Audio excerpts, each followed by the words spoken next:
Good morning mga kalodi. Ito naman yung lingkod, si Pobre mga kalodi, update kung ano po ang content ni Pobre. Si Pobre mga kalodi ay may libreng sakay na naman. Si Pobre mga kalodi sumakay ng jeepney.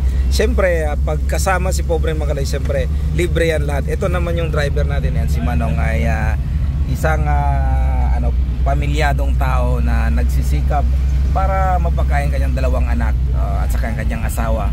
Tapos ito yung mga estudyante na libre.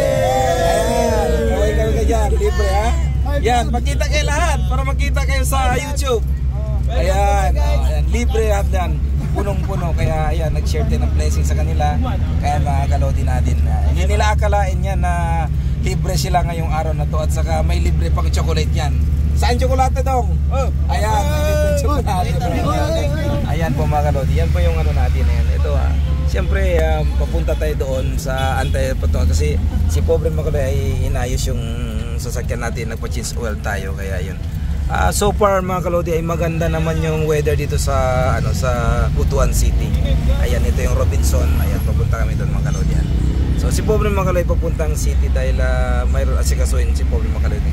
Kaya mga kalodi lagi niyong tatandaan ay good health always. Ayan, sabi ko nga palagi na health is wealth. Ayan, the more you give, the more you receive. Ang kalusugan ating kailangan. Bye-bye mga kalodi. Ayan, thank you so much and God bless sa lahat. Shout out dyan sa lahat ng mga subscribers ni Pobleng Makaluoy. Bye-bye.